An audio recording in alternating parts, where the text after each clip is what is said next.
partite IVE non sono untori, sono lavoratori. Abbiamo bisogno di un anno fiscale bianco perché abbiamo necessità di tenere quella poca liquidità che svilupperemo quest'anno in azienda e poter appunto reinvestire nell'azienda per permetterci poi di sopravvivere e di ricominciare appena la pandemia sarà finita. Hanno scelto di manifestare davanti all'ente che, dicono, li metterà in ginocchio nei prossimi mesi, davanti alla direzione regionale dell'Agenzia delle Entrate e proprio nell'orario in cui i dipendenti iniziano il turno di lavoro.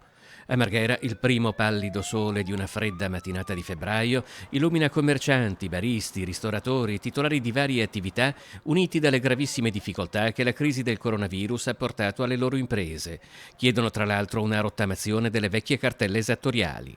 Siamo stati aperti per mesi, ma per niente perché non c'era nessuno in centro. Dopo i mesi di lockdown abbiamo avuto una ripresa, per modo di dire, perché questa non è ripresa, e con tutte le restrizioni è quasi costato più stare aperti che rimanere chiusi. Ormai ho consumato anche i risparmi personali, per cui in questo momento qui è proprio difficile andare avanti e con una proiezione, una prospettiva per il futuro che non ci dà certamente un aiuto, una speranza. Ogni tanto tra i manifestanti e chi entra nel palazzo c'è qualche scambio di battute, anche colorito, ma l'esasperazione di chi teme il fallimento della propria attività e la perdita del proprio posto di lavoro è davvero al limite. Perché alle brioche? Perché ci rifacciamo a quello che era la rivoluzione francese, no? Che dicevano che se non hanno il pane per mangiare che mangino pure brioche, allora noi abbiamo portato le brioche perché il pane da mangiare non ce l'abbiamo più.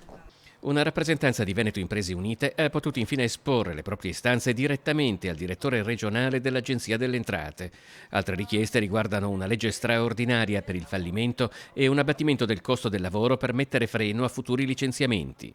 Trovare un espediente tramite una tassazione agevolata con cedolare secca per i proprietari dei nostri locali ci permetterebbe magari di poter avere diritto a delle agevolazioni che ci permetterebbero di pagare appunto anche gli affitti in maniera più regolare.